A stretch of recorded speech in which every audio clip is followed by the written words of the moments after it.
going to call this meeting. I'm going to call this meeting of the Mansfield Town Council to order. This is our January 23rd. And we've had 2023. We've had extensive delays because we are having computer problems, which have not been totally resolved. But anyway, we can hear everybody and everybody can hear one another. So first item on the agenda is a roll call. Ms. Chain, there you are. Osberger. Was here a minute ago. He sure was. Berthelot. Here. Bruder. Here. Coleman. Here. Hutton. Here. Frattoni. Moran. Here. Curran. Here. Shaken. At the free throw stripe. Here, Charlie, we can hear the Thank you. basketball game. Oh, sorry. And I am here. Thank you. All right. Thank you very much. Thank you for hanging in for the 45 minutes it has taken us to straighten this out. The next item on our agenda is an opportunity for the public to address the council, and we have some public who would like to address the council. Are you together or separate? Okay, please give us your name and address. You have a 5-minute limit. And you need to have the mic really right close to your mouth. Okay, my name is Elizabeth Sparks, and this is my husband, John Bova. We live at 80 Cedar Swamp Road. I'm here tonight to ask the town to stop the rush to develop the area north of Route 44. There are a number of reasons for why I make this request. We do not need any more empty retail spaces. We have plenty of empty retail spaces in the Eastbrook Mall, downtown stores. There's even empty spaces in the old former A&P strip mall. 2, the town is full of student housing. I don't understand why more student housing is being built along 195. UConn is building additional housing in the South Campus complex and has plans for housing over on South Eagleville Road.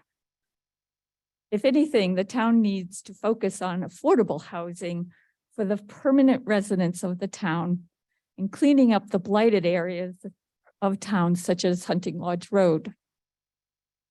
The design of the buildings that will be part of the construction now in progress along Route 195 does not represent the town's rural nature.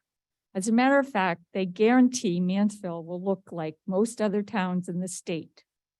Here's an article from the New York Times Sunday Real Estate. So what city am I in?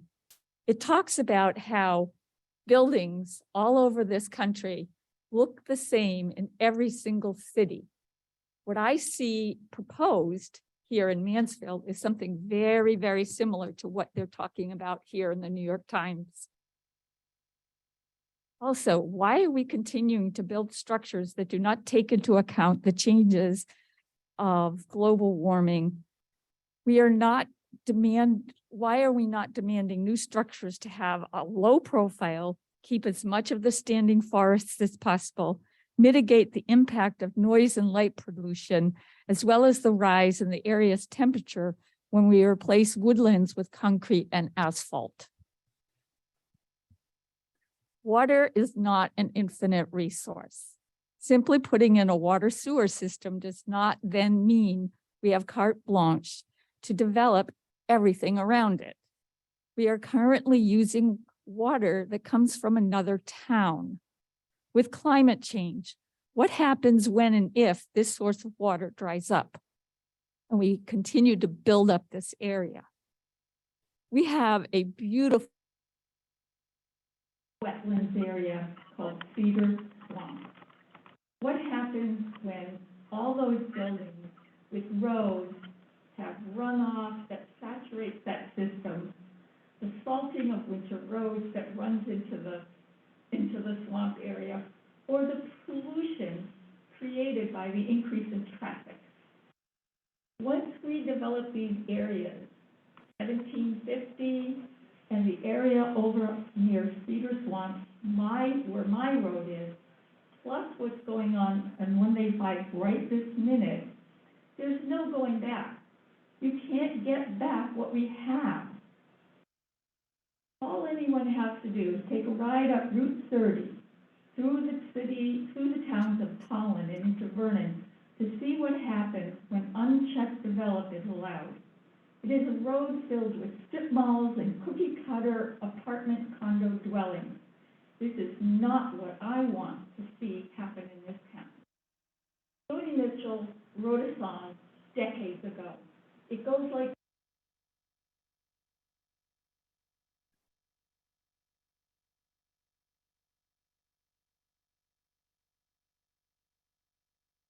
here.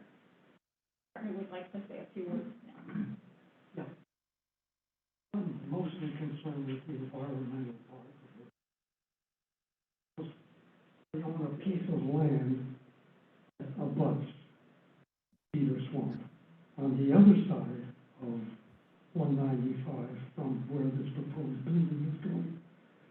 In there's 3 species of hawk who nest. There's a bobcat who terrorizes all the other animals, but there's a herd of deer that pass through our yard all the time.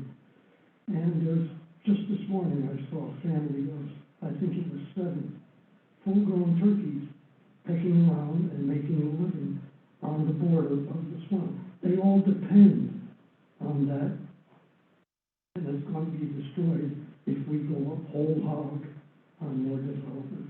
The runoff alone will pollute the swamp on that side as well as the swamp on the north side.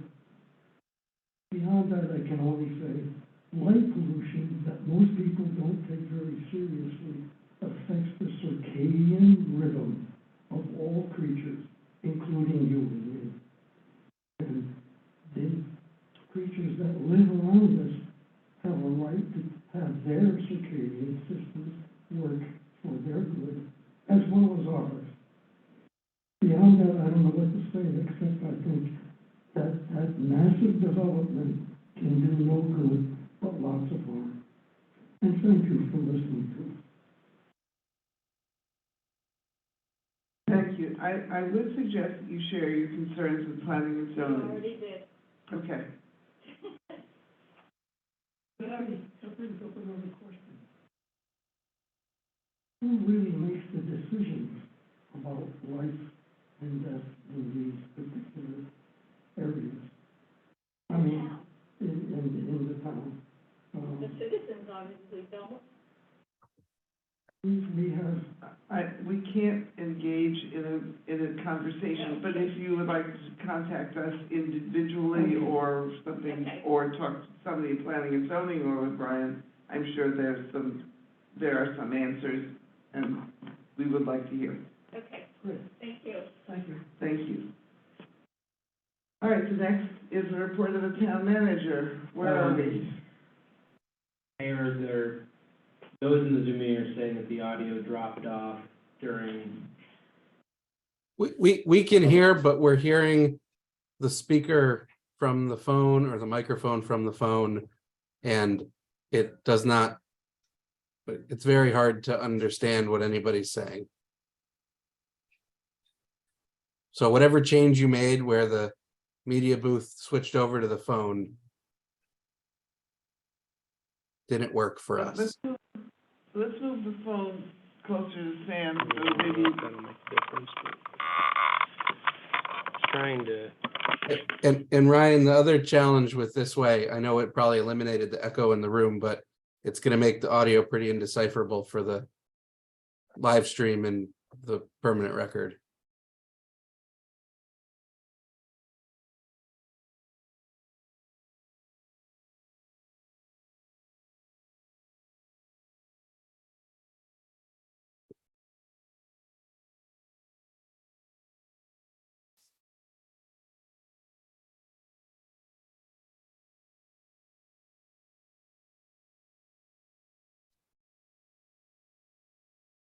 I have to say, in all fairness, I see the two people leaving that we didn't really hear them. And I feel terrible that they spent all that time and would like to give them the opportunity to be heard before we go on with the rest of the meeting, if that's possible.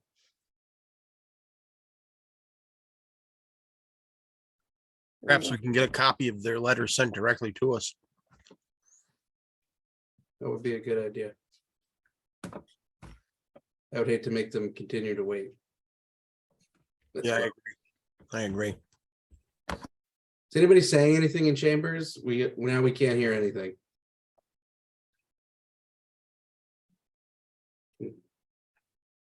The camera hasn't switched back to the table, so we can't see if anyone's feverishly waving their arms either. Or hand signals.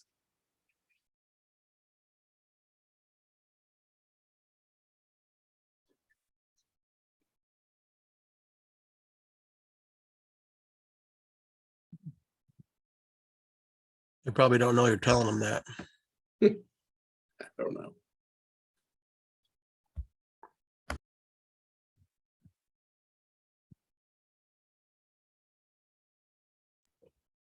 $45-28 on the UConn game. Halftime.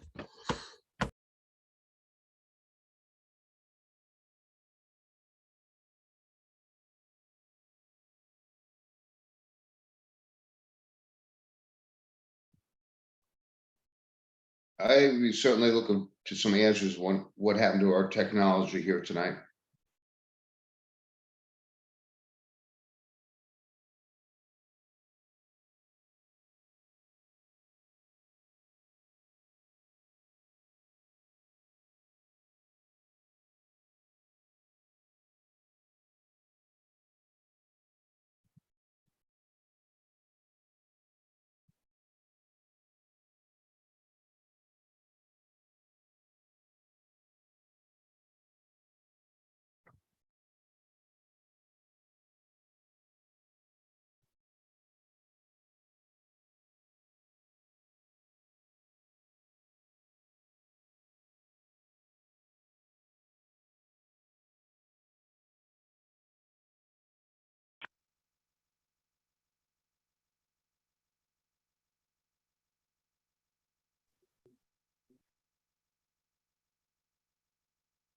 All right, if this fails again, I'm going to suggest,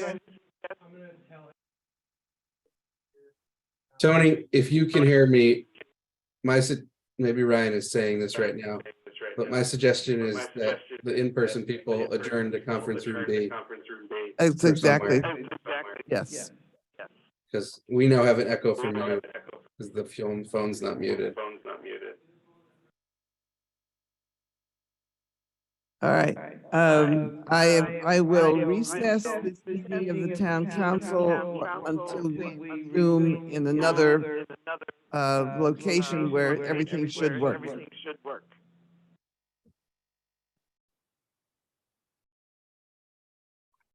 Okay, we are resuming the Mansfield Town Council meeting of January 23rd, 2023.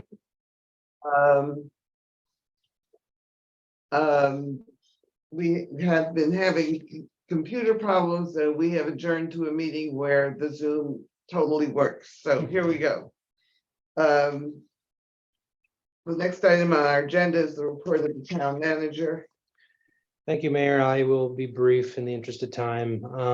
Very pleased to announce that after an extensive search process, conditional offer has been extended and accepted by an individual who I believe will be our future Director of Human Services.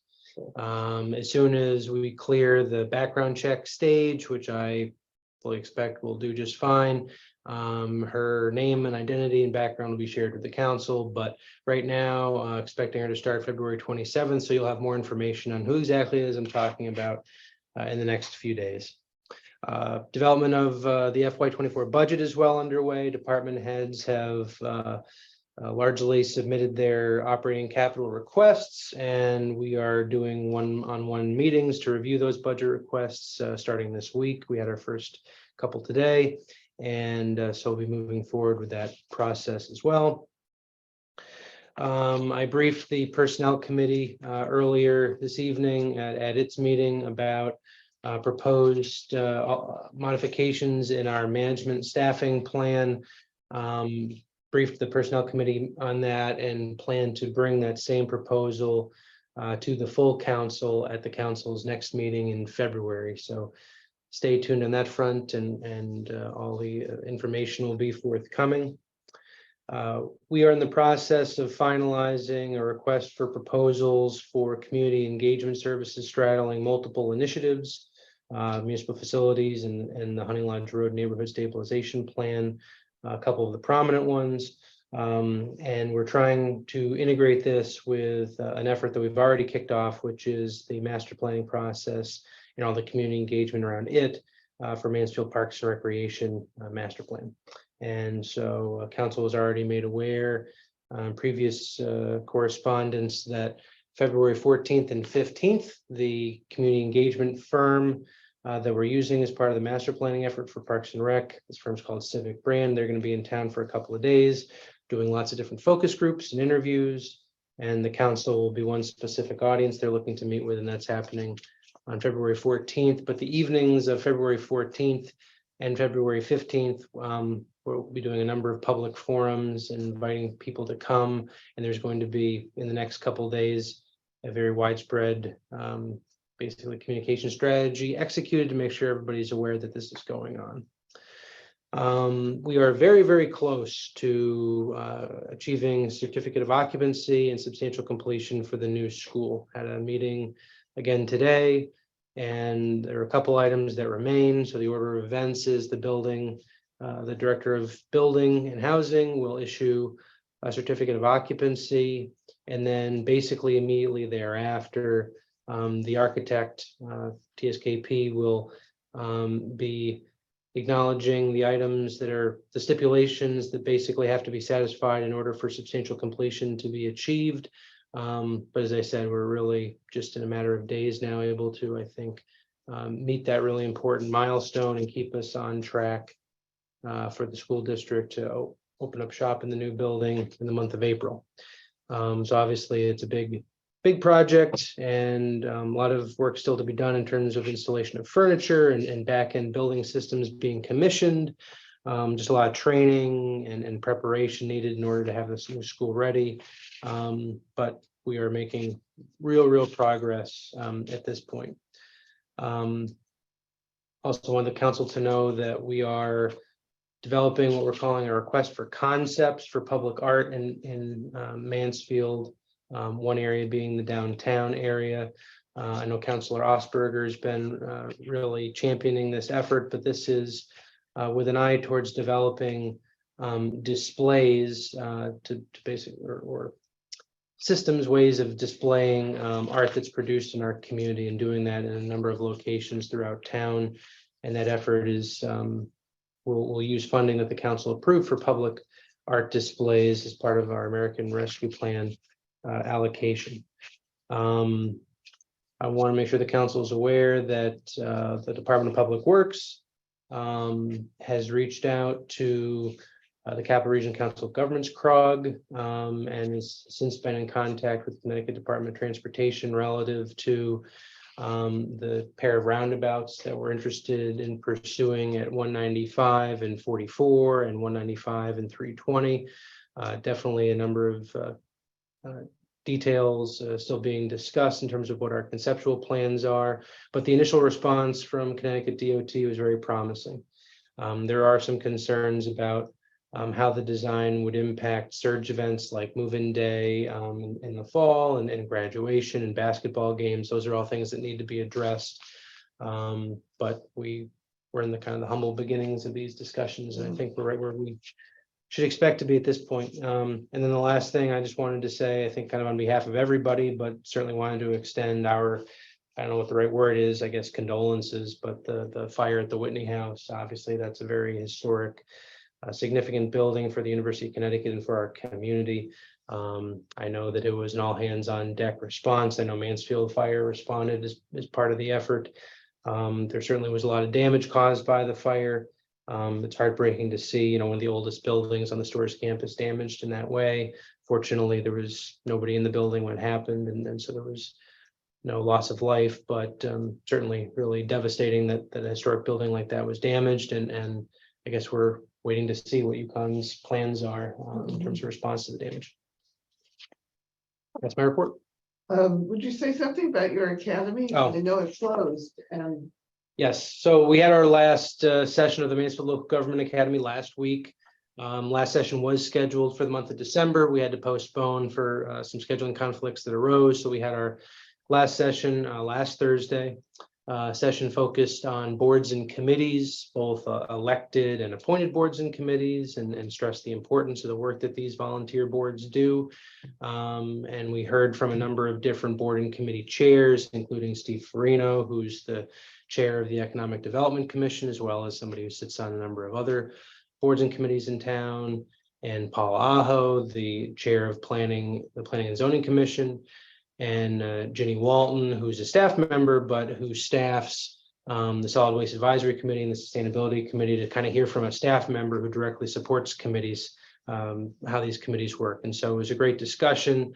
We also used it as an opportunity to debrief a little bit on the program itself and get some candid feedback on what may be able to be improved or adjusted on a going forward basis. But the feedback was very, very positive. And I want to thank both Councilor Osberger and Deputy Mayor Shaken for also attending the session and sharing some perspectives with the participants about getting involved in local elective offices. So unfortunately, we did have a handful of members that weren't able to attend because they were battling COVID, certainly a common theme right now. But very, very happy to have a larger cohort than last year receive their certificates this year. are you planning to do it again? The plan is to continue making an annual thing in the fall, and so we'll start planning next year's sessions probably not too long from now. So. Terrific. Any questions for the town manager? Mr. Coleman? Yeah, want to touch on the elementary school project a little bit, since we're wrapping things up over there, according to you.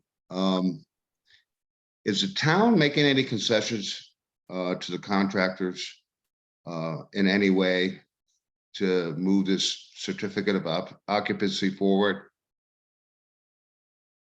I'm not really sure I understand what you mean by concessions. If you're saying, if we're deviating from the normal process by which a CO would be issued, the answer is no. We're holding ourselves to the same standards as any other project would, going through the building department in that regard. Okay. One other thing, we had HVAC shaft breakage over at the middle school. What happened there? They normally don't break, and how much does that cost? Well, it looks like our director of facilities, Alan, is on the meeting. So rather than share the limited information I have, I would invite him to speak to what happened there. Sure. That unit, the shaft is at least 30 years old.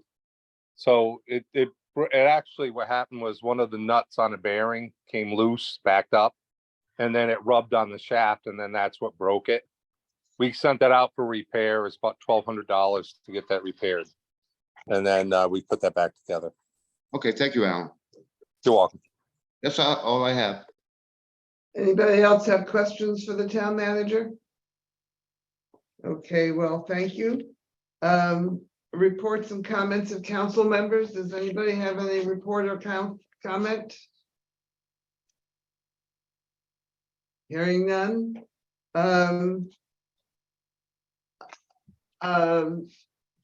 The chair of the Human Rights Commission has not rejoined us. So I think we'll just ask her to come to a future meeting and make this report. She sat through almost an hour of technical struggles and then gave up on us, which I certainly understand. So the next item on our agenda is the consent agenda. It's approval of the minutes of January 9th and also of the registrar of voters compensation, which came directly from personnel. Mr. Coleman? Yes, Madam Mayor, I would like to pull the minutes. All right. Consent agenda. Is it, are we ready to vote on the voters registrar's compensation? Do I have a motion to approve that?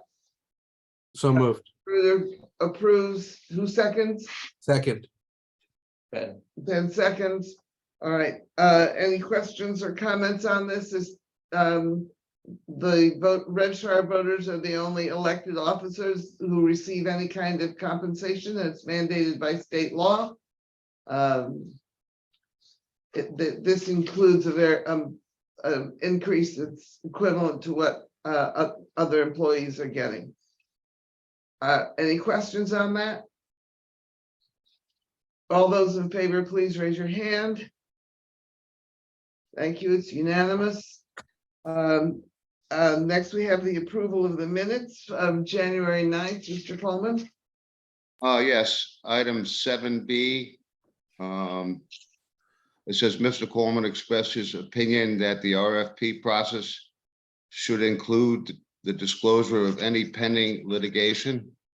I would like to add, after citing a lawsuit involving the city of Bristol versus TSKP Studios for a failed geothermal installation at the Green Hills School in Bristol, Mr. Coleman expressed his opinion that the RFP process should include the disclosure of any pending litigation. So Would you- moved with that change. Pardon? So moved with that addition. All right. is there- Seconded. Seconded by Mr. Bruder. All those in favor of the proposed amendment, please raise your hand. Okay, it's unanimous. All those in favor of the minutes of January 9th, please raise your hand. As amended. As amended. Okay, So just for clarity for Sarah Ann, I think I moved both at the same time. well, I know, but there was, for clarity for next month's minutes, so maybe we have a chance of doing those on the consent calendar. Why don't we say that I moved both of those items since you called for 2 votes, Tony? all right, so the minutes have been approved. The old business is our goals and objectives. Thanks for hanging. me.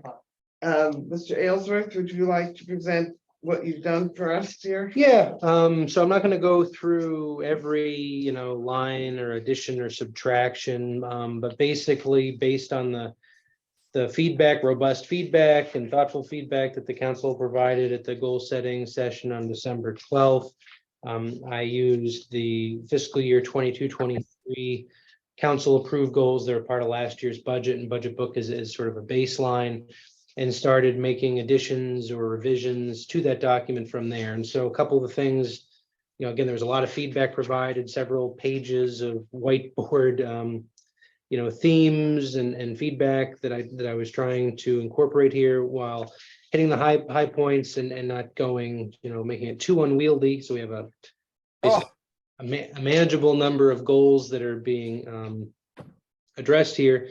Some of the key themes that jumped out at me that weren't necessarily front and center or needed more emphasis in the FY 23-24 goals relative to last year's goals were affordable housing and accessible workforce housing.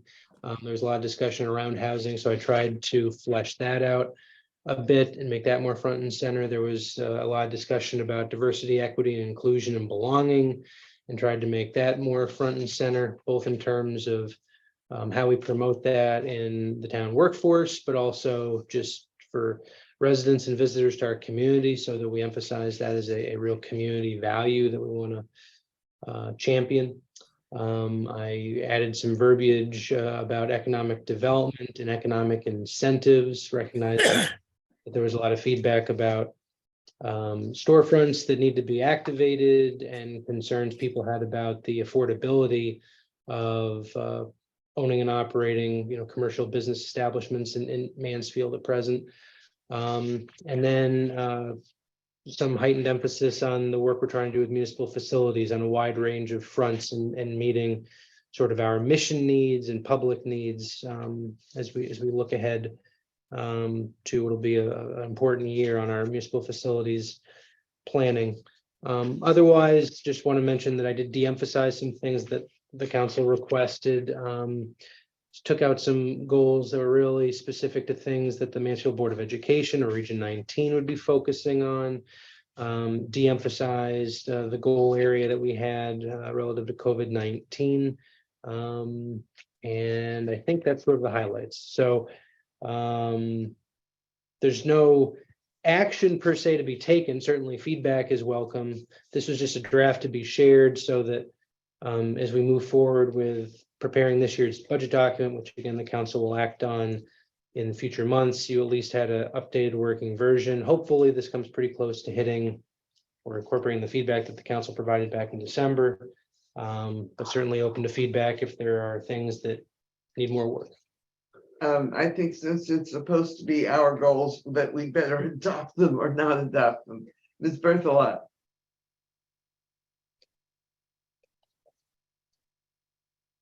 Thank you. One thing that jumped out on me was on the bottom of page 12 under housing. The bullet point, explore ways of promoting the renovation of existing housing stock that has fallen into a state of disrepair. I would like to see that worded as a proactive, that we're trying to prevent housing from falling into disrepair. Clearly, we should have a plan for helping when it is, but with aging housing stock, we'd like to see us thinking about preventing that from happening rather than waiting until it happens. And the other thing that jumped out at me was with human services, the language about being efficient and cost effective. Of course, we want to be efficient and cost effective on all things, and it rubbed me a little bit wrong to have that language only for human services. That it's a given, I think that's the goal. And I don't want it to read as if we want to be cheap for human services, but we want to spend money elsewhere. So you want to propose just having a hard stop after the word population there? So enhance town administered human service programs to ensure we more effectively reach vulnerable populations. I think that would help immensely. Okay. Well, I think we ought to keep the parentheses in. Parentheses, yeah, but not the efficiently and cost effectively piece. Yeah. Tony, I know you suggested that we ought to adopt them, but to the extent that folks have wording or editing issues, would it, this will go in the budget as It'll be goals and objectives of the council's sort of the council department in the budget. And so we will have a chance to amend and adopt them then. Would it make sense for folks to, if there's other edits, to sort of email them to Ryan and he can try to fit everything in and it can sort of be part of what we do in the budget? I don't know. I don't know if there's lots of other edits. It was just a thought if there are. Are there other edits? I had one other thought, and one of the goals listed is to continue to acquire open space, and that might be appropriate, but I'm not so sure that we actually came to that decision at the meeting, whether that continues to be the right thing for the town to be doing. It has been a standard goal, and we are trying to achieve the state goal of what, 14% of land. I only worry about that because I know when we tried to find place for the elementary school, there just wasn't that much land that was buildable in Mansfield. And it seems that that's a super important goal, but it needs to be there are other important goals out there as well. And I don't know how far along we are on the 14%. So I just raised that. So just for clarification, you're talking about in the open space and agriculture area and the objective that says acquire, preserve, and maintain open space. Is that Yeah, so certainly we want to preserve and maintain, but I don't know whether acquiring and when Right. is enough. Think I can explore, I won't get into wordsmithing here, but I think that it might make sense to break this up into a couple of things. I could see preserving and maintaining, and then there could be a separate objective that's basically like, as needed or as Where something emergent, or appropriate. where appropriate, the acquisition piece could come in. So I can play with that a little bit. Okay, well, I see this discussion as making suggestions to Ryan so that we will vote on this at a later date, but he'll have to bring back a revised version. Mr. Osberger, followed by Mr. Sharon. Where I agree that we need to concern ourselves with open space. We need to be careful on specifically what that open space is. You may recall Councillor Freudman's disdain with us purchasing a piece of swampland that nobody wants. And I would share in that, yeah, it's wonderful to have open space. It's a lot of it's preserved lands and things that we want to have that are, beautiful to the town of Mansfield, but I don't think it behooves us to buy a piece of swampland. Those are my thoughts. But that may actually be what we need to purchase, because swampland is likely to have diversity of species and so on. So, but in any case, I get your point. I understand what you're saying. Mr. Well, sure, but I mean, there's most of the swampland is not developable anyway. I mean, we want to purchase land that could be developed that we don't want to get developed. Mr. Sharon. All right, You're muted, or you saying you're passing on the he's comment? passing. Okay. Any further Yeah, comment? excuse me, I'm sorry. The 14% figure was mentioned. I just wanted to know where we are in terms of that. I would have to confer. Jen Kaufman probably has that percentage at her fingertips. I don't have that on the top of my head. Okay, any further question, Mr. Coleman? Yeah, one comment about affordable housing. I think I discussed in our meeting in December that I'd like to see more cooperation from UConn on providing affordable housing on their own campus or their own property to individuals that are challenged.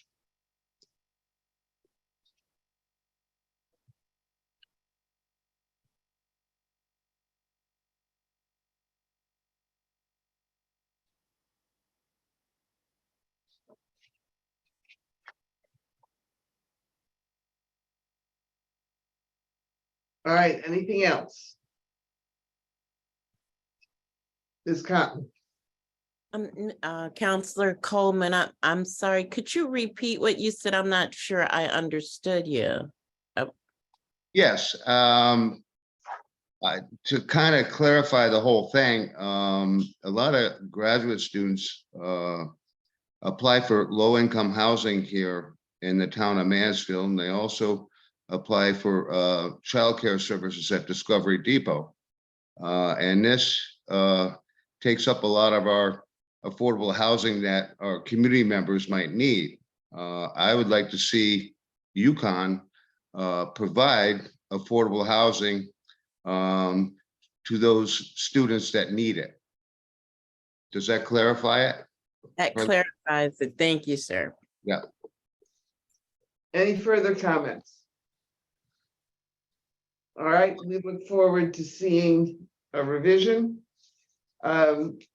We will pass for now on the Human Rights Commission update. Council committees, does finance have a report? No, we haven't met since our last meeting. We'll meet before the next meeting. Committee on committees? We have met. We had a spirited discussion regarding the numerous committee charges, and in working with our esteemed town clerk, we expect to be tackling those and going through. Some have not been revised since their creation. Some have been revised recently, and so we probably don't need to touch those, but the idea is to have everything, each committee in a single format and readily accessible information for the public. Oh, okay. Personnel. We met earlier this evening. As mentioned, We approved the adjustment in the compensation for registrar of voters and assistant registrars. We heard from the town manager about some organization updates that he'll be presenting later in more detail to the council. We discussed in a very preliminary way, ultimately a 360 evaluation this year for the town manager. And we had a general, very quick discussion of how the 4-day work week in town hall is working. And at this point, all signs are positive on that. We also discussed continuing the personnel committee charge that we're continuing to work on. Mr. Coleman? Yeah, thanks, Ron. Would you care to share with the council what the organizational update was from the town manager? I think I'm going to leave that for the town manager to discuss. Okay, And when will we get a I'm report on- planning that the council will have all the background information in advance of the February 13th meeting, and it'll be on the agenda for discussion at the February 13th meeting. Okay, any further questions or discussion about committee meetings? All right, there is a petition and request and communications. There is a PZC referral. And then, does anybody have anything for future agendas? All right, the next item on our agenda is adjournment, but I want to remind everybody that we have a non-notice meeting following our adjournment to discuss collective bargaining issues. So the next, I will entertain a motion to adjourn. Mr. Osberger moves. Is there a second? Mr. Bruder seconds. Are all in favor of adjourning? Raise your hand.